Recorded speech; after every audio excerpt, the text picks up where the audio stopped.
Bom dia, boa tarde, boa noite, boa madrugada, boa qualquer hora. Essa daqui é a Conversa ao Pé do Rádio, edição extraordinária. E edição extraordinária é com música clássica agora. Gostaram da novidade? É isso aí, gente. Música clássica para... Essa daí é a Marcha do Toureiro de Bizet. E a gente sempre vai colocar música clássica só para abertura, tá bom, gente? Então é o seguinte, vamos logo para o principal, que esse daqui é a edição extraordinária e extraordinária, e pode ser que seja a única do dia, mas vamos lá. É isso aí, gente. Segunda-feira a gente tem o vídeo mais tarde, à noite. Eu ia colocar esse vídeo extra ontem à noite, mas achei desnecessário e vou colocar ele agora.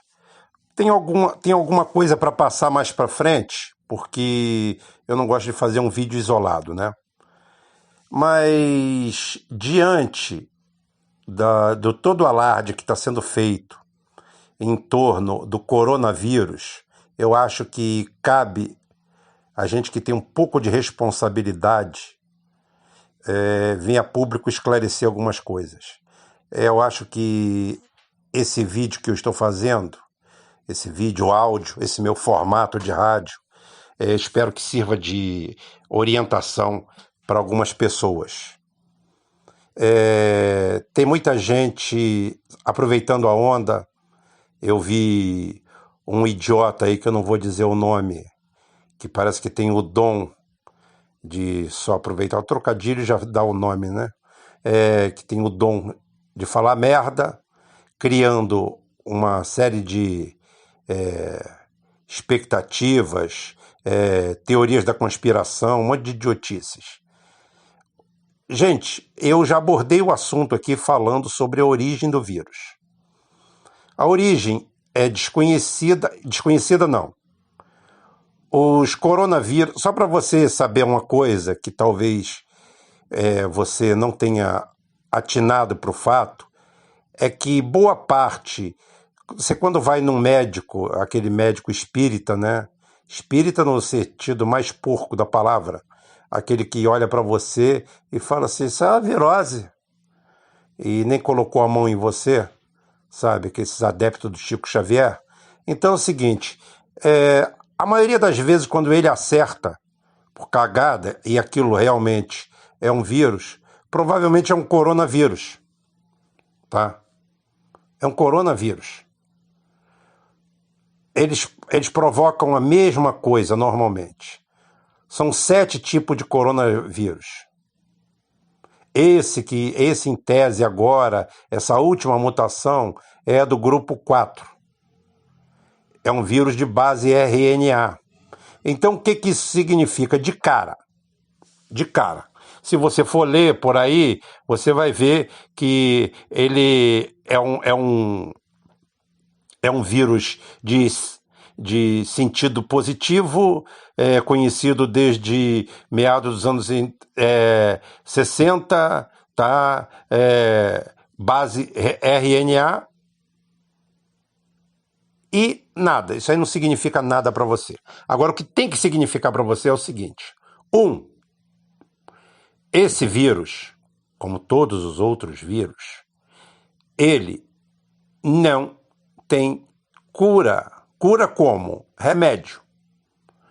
Você não vai chegar na farmácia, moço, eu estou com um vírus, pode ser qualquer um, eu quero um remédio para o meu vírus. Não tem. As consequências do que esse vírus desencadeia no seu organismo é que pode ter algum tipo de tratamento, mas não ele em si. E outra coisa, vacina é diferente de droga para combate a remédio. A vacina é para prevenção.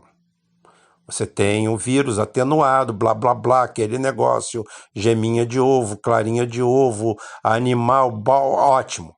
A base não importa. Aí você vai lá e se vacina. Não existe vacina para o coronavírus. E o que eu quero dizer com isso? Eu quero causar pânico? Não. É que o coronavírus, normalmente, quem combate ele é o seu organismo, como uma gripe comum. Ah, morreram 400 pessoas já na China. Bem, a contaminação tem 20 dias, 30 dias, morreram 400 pessoas. A gente tem que aprender que os números eles são absolutos e relativos. Absolutamente, 400 pessoas é um número perverso. É um número grande. Agora, relativamente, o que isso significa? A China tem 1 bilhão e 400 milhões. Eu não me dei o trabalho de pesquisar, porque eu não perco muito tempo com isso. Poderia fazer uma pesquisa, mas vocês podem fazer, não tem problema não. Quantas mortes que existem de causas naturais, através de doença, de moléstias, de acidentes na China, por mês, por ano e por dia. Aí você vai ter números relativos. Então, nesse meio tempo, quantas pessoas morreram de H1N1? Quantas pessoas morreram de influenza? Ah, qual é o nível? Não dá para saber o nível ainda, porque você não sabe o número de infectados. Você sabe normalmente por estatística dos últimos 10, 15 anos, 20 anos, qual é o número de infectados por ano de influenza. E é o que eu falei, o que acontece? Isso daí não tem vacina, porque a base dele é mutante. Ele é a base estrutural do coronavírus é a base de RNA. Os vírus só para... Vírus vem do grego e significa veneno. Tá? Os vírus foram já notados antes de se enxergar ele. Você vê que um vírus é medido em nanômetro. Um nanômetro é 1 milionésimo de milímetro. Você pega 1 milímetro e divide por 1 milhão. Ou pega 1 metro e divide por 1 bilhão. Aí você vai chegar no mesmo número. Tá? Então é o seguinte, esse bicho não tem cura. Como a gripe, ele tem um período de incubação. Então outra coisa vai chegar um vírus, vai chegar aqui no Brasil e cuidado, vai virar uma pandemia. Quem pode salvar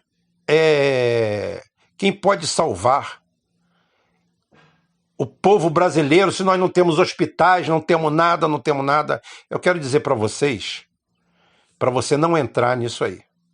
Você sabe qual é o melhor agente que existe para combater uma pandemia de um vírus desse aí?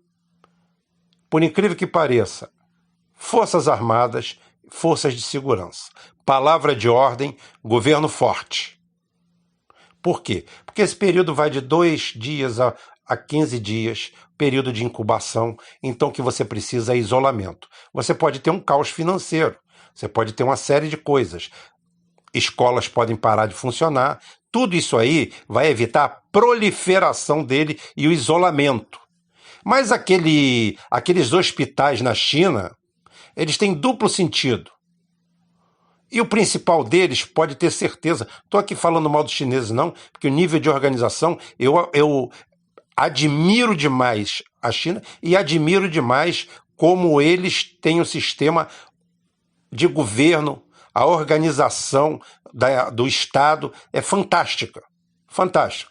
É um país que caminha a passos largos. Eu falo para todo mundo que a China profissionalizou a administração de um país. Ele hoje não é comunista, ele não é capitalista, ele não é nada. Ele é um país profissional, onde o presidente é profissional, onde os ministros são profissionais, onde todo mundo é profissional. E ainda tem a vantagem que ainda tem lá a balinha na nuca, que é uma maravilha, é uma vacina excelente. Eles usaram ela muito mais até o povo ser disciplinado, mas se precisar voltam a usar. Como nas manifestações da Praça da Paz Celestial, eles mandaram para o ralo aquele bando de black blocks. Aqui nós entregamos o país para eles, mas isso não vem ao caso. Vem ao caso que é o seguinte, aquilo tem muito a ver com mídia. Aquilo é mostrar os músculos, mostrar sua capacidade. Tá todo mundo assim. Aí o cara, a síndrome de vira-lata do brasileiro, que sempre foi um vírus latente, Esse vírus sempre teve no. Aquilo então expressou o máximo. Aí o cara comparou com. Realmente, a estrada aqui é uma vergonha, o governo é uma vergonha. Mas você quer o quê? Um país que paga 1.600.000 reais num mês a um procurador aposentado, você quer o quê? Que paga esse salário pornográfico a magistrados.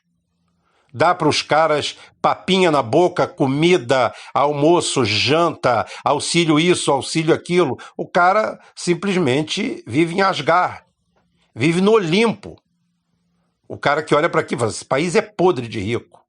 E você do outro lado vê que o país é podre, mas não é de rico, não é de riqueza. Ele é podre estruturalmente. Agora, o que eu quero dizer é o seguinte, você não precisa botar isso para fora. Aqueles hospitais vão ser centro de isolamento, ou seja, você para as atividades do país durante 15 dias, 20 dias, e você liga e fala assim, alô, alô, alô, aqui é Xinjonjong da pastelaria tal, é o seguinte, meu primo caiu aqui, aí vai lá, a ambulância vai lá, pega e leva ele para o hospital. Ótimo, isso daí é para isolamento. Isso pode ser feito com tenda de campanha, por quê? Porque não tem nenhum remédio no hospital que vá curá-lo. O que ele pode ter é mitigar o principal ataque do coronavírus, que é o SARS, que é a síndrome respiratória aguda. O cara sente falta de ar, tem todo o problema de uma pneumonia e pode vir a falecer isso. Quem vai falecer? De cara. Quem tem as maiores chances? Já falei, já repeti, imunodeprimidos, crianças que não têm um sistema imunológico totalmente desenvolvido e pessoas idosas que já têm o sistema imunológico comprometido. Ou seja, o estereótipo que o cara ali que tem espadaúdo, lá que está trabalhando na obra bem alimentado, caramba, vai ser ele, a chance é muito pequena, efetivamente. Faz parte. O público-alvo é assim. A vida, a natureza é assim. É cruel. Tá? Então é o seguinte, você não tem nada que entrar nesse oba-oba, nesse processo aí, e tentar misturar política com isso. Gente, não façam isso. O meu canal é de política, mas por favor, não misturem política com isso. Isso daí é um problema suprapartidário, suprapolítico. Isso daí é um problema sério para ser encarado e de solução até simples. Não vá na onda desse oba-oba. Simples. Isso é isolamento. Eu já passei aqui, até em governo militar, quase uma pandemia de meningite. Houve vacinação, não teve escola, isso acho que foi em 71 ou 72, não teve escola, foi em 71. Ou teve outra em 74, eu acho, teve um negócio desse. 2 campanhas de vacinação imensa, aquele negócio todo, foi a primeira vez que eu tomei aquela injeção com a pistola, né? Que o nego falava, não dói nada. Eu falei, não dói nada porra nenhuma, essa porra dói sim, quem disse que não dói? Com isso aqui não dói não. Eu falei, não dói os ovos. Doía. Então é o seguinte, isso é para vocês verem isso aí. Vai ter uma crise, o Brasil vai negócio, porque tem lá gente lá. Vamos parar de tentar tirar proveito político disso, que ninguém vai tirar proveito nenhum. Vocês só vão fazer mal ao próprio povo, por favor. É isso que eu peço. E agora, na segunda parte, já que eu estou aqui, como diz o Marcelo, já que eu estou aqui, eu vou deixar mais um recadinho para o vídeo ter um tamanhozinho melhor. Porque o recado principal era esse. O recado principal foi esse que passou. Esse aqui é secundário. Tem um ditado que diz que se o conselho fosse bom, ninguém dava, vendia, né? Mas eu sou teimoso, eu canso de quebrar a cara, eu vou dar mais um conselho. Então eu vou dar um conselho aqui para as pessoas que se arvoram de defender a Petrobras. Eu vou mostrar como é que se defende a Petrobras. Por quê? Porque eu sou petroleiro, eu tenho 23 anos de Petrobras ininterruptos, tenho a minha ação na justiça, isso aí é problema meu, na justiça com a Petrobras, é o que der lá, não tem problema, não altera o caso de amor que eu tenho com a Petrobras. O caso de amor que eu tenho com a Petrobras é eterno, porque é com a empresa. É a dívida que eu tenho com a empresa. Foi uma empresa que pegou um garoto na rua perdido, que não sabia de nada, um garoto com baixa escolaridade, e o que eu falei, e me deu 23 anos de engenharia de ponta. Porque tudo que eu sou, eu dependo, foi graças à Petrobras, foi graças a todo o conhecimento que ela me deu, tudo que ela abriu, tá? Tudo, tudo, tudo. Aquilo é uma coisa fantástica. Os brasileiros deveriam saber o que é a Petrobras. Não falar merda como falam por aí. Falar besteira, eu vejo ignorantes, boçais, falando tudo, um monte de coisa, um monte de situações. Mas eu quero dizer aqui, porque eu soube que houve aí um entrevero, um mal-entendido, numa situação aí entre um político e um petroleiro. E a Petrobras está em greve. Não entrei no espírito da coisa. A Petrobras está sendo desmantelada. Como eu falei, está tendo seus campos de petróleo assassinados, como eu já falei, como eu já repeti tudo isso. Tem vídeos aí para trás para mostrar para vocês. Mas eu sei a dificuldade que a gente tem para sensibilizar o povo brasileiro em torno da Petrobras. E eu quero ensinar isso aí. Não adianta você falar só em nacionalismo, em a Petrobras é nossa. Nada disso. Por quê? Porque o cidadão comum brasileiro, o cara que decide a eleição, ele é um cara sem esperança. Ele é um cara triste que às vezes se tornou rancoroso. Ele olha para um petroleiro e vê na figura do petroleiro um cara bem-sucedido. Um cara que ganha muito bem, que tem um bom salário, tem um bom emprego, não vai ser, via de regra, não vai ser mandado embora. E o que ele tem para defender aquilo ali? Qual a motivação? O que motiva o cidadão comum a abraçar a Petrobras? Esse é o segredo da coisa. Como é que a gente faz isso? Da forma mais simples possível. Seu Zé, seu João, Dona Maria, a Petrobras é nossa. O petróleo é caro, não é por culpa da Petrobras. Petrobras é uma maravilha. A Petrobras dá emprego a pobre. Está cheio de engenheiro negro na Petrobras. Está cheio de gente com história de luta de vida na Petrobras. A Petrobras é emprego de pobre. A Petrobras não é emprego de rico.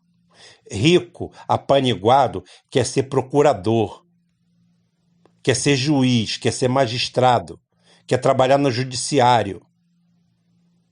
Tá? Ele não quer trabalhar na Petrobras.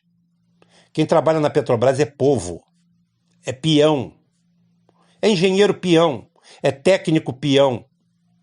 Por quê? Porque na Petrobras se trabalha muito, se trabalha com qualidade.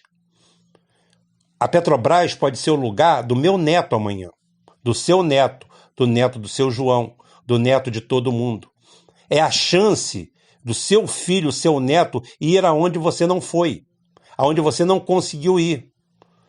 Por quê? Porque não é o lugar onde apresenta 2 vagas, 10 vagas, tá? E que já tem nome marcado. Ninguém faz maracutaia para entrar na Petrobras. Ninguém faz maracutaia. Tem maracutaia, tem história toda para entrar na Polícia Federal. Tem denúncias sérias, graves aí, de fraudes, de jogar pela janela, de poucos sobrenomes para tantos cargos, de ganhar 50, 60 mil por mês. Ninguém é apaniguado que é um salário de 15 mil, 10 mil, 20 mil, 30 mil para ir arriscar a vida numa plataforma. A gente tem que abrir a conscientizar o povo que a Petrobras é nossa porque qualquer um pode entrar nela. Os terceirizados. A terceirização sempre foi uma luta, principalmente do pessoal oriundo da perfuração como eu, para se combater a terceirização. Nós não queríamos a terceirização, nós queríamos a contratação efetiva de funcionários. Tá? Então isso daí não é culpa do petroleiro. Não é o petroleiro que vai fazer isso. O grande culpado disso tudo, dessa falta de relacionamento da Petrobras com o povo, é a Federação Única dos Petroleiros ligada a essa maldita CUT. Esse sim, o verdadeiro câncer do Brasil sindical. Por quê? Porque mistura o seu salário, o seu emprego com política. Salário, emprego, sindicato pode se misturar com política, sim, mas para beneficiar o trabalhador e não o político.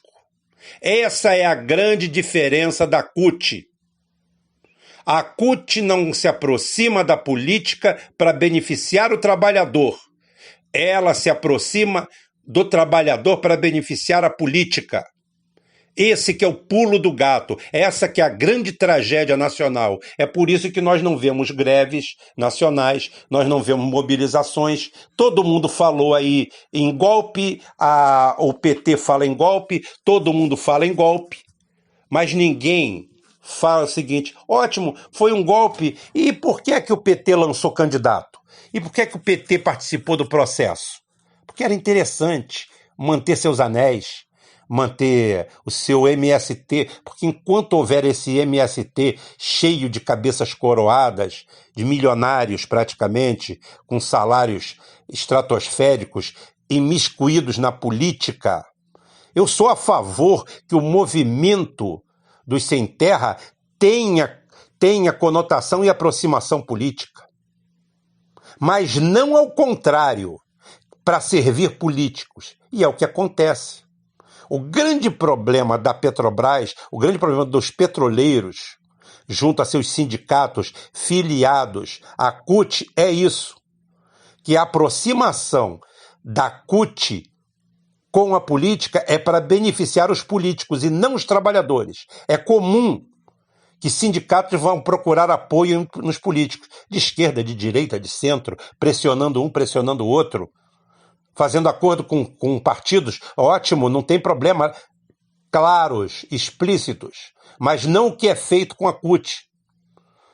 Então está difícil o povo saber o que é a Petrobras, o orgulho que é a Petrobras. E não é só orgulho, todas as vagas que existem na Petrobras hoje vão ser preenchidas por outros trabalhadores do mesmo extrato social. Quem vai trabalhar na Petrobras é pobre, que passa não a ficar rico, seu Antônio, seu José, Dona Maria. Ele passa a ter dignidade, a receber o que um operário deveria receber nesse país. E não recebe. E não recebe, sabe por quê? Exatamente por causa disso, porque vocês não têm consciência disso. A culpa da gasolina alta não é do petroleiro. Esse dinheiro não vai para o bolso dele. Ele é um trabalhador como outro qualquer. Ele trabalha numa atividade de segurança questionável, ele tem um difícil acesso, ele tem uma série de situações difíceis, ele, o que está na refinaria, o que está em outro lugar, tem o administrativo também, porque é necessário, não tenha dúvida. Ah, tem ladrões, ladrões prende. A Airbus acabou de confessar uma série de subornos. E eu vou dizer para vocês o quê? Me diz aí, prenderam o presidente da Airbus? A Airbus está desmantelada? Que nada, a Airbus é a maior fabricante de aviões do mundo hoje. Com esse problema da Boeing, ela disparou. Ela é praticamente única no mundo, tá nadando de braçada. E os caras confirmaram, admitiram. Sim, nós subornamos, nós praticamos suborno. E fizeram o quê? Teve lava-jato lá? Ninguém é louco. Ninguém faz esse crime que foi feito aqui no Brasil. Mas falta esclarecer o povo. A gente não adianta discursar, falar palavras bonitas, frases prontas. A gente tem que ir aonde o povo está. Eu falo isso, mas não é falar e fazer.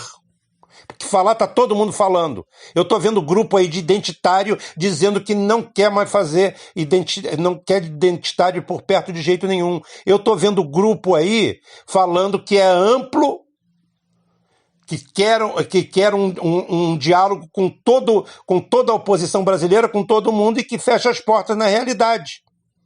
E expulsa pessoas. E bota para fora pessoas. Ou seja, a prática está muito longe do discurso. Então não é aula, é mostrar. Nós temos que ir junto ao povo. A gente tem que ir lá ver o que a gente tem em comum. Seu Zé, seu Antônio, Dona Maria. Parece que eu estou falando utopia, mas não é.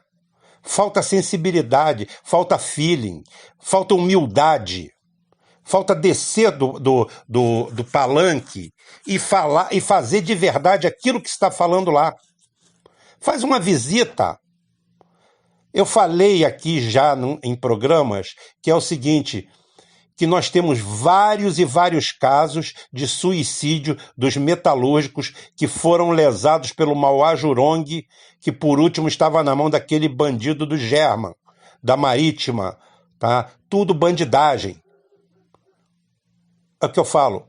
Qual o grande político brasileiro que foi lá na reunião, que eles vão lá para receber o dinheiro deles? Tem casos e mais casos de suicídio em Niterói. Por que um político desses aí, que se diz, que gosta de aparecer em todo quanto é lugar, não desce lá, de surpresa? Eu vim aqui conversar com vocês, sentar no meio-fio. Sentar no meio-fio, vai de tênis.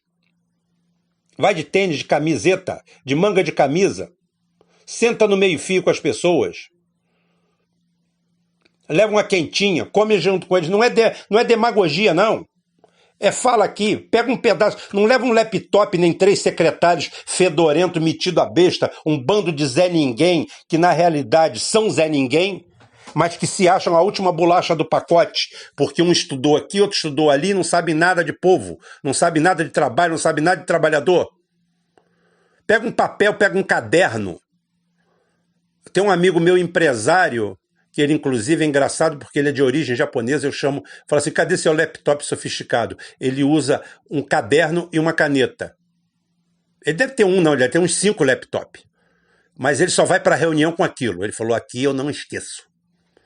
E ele anota aquilo tudo. Depois ele vai lá, chega no escritório, passa aquilo para um computador, para o pendrive, para tudo, mas não tem problema.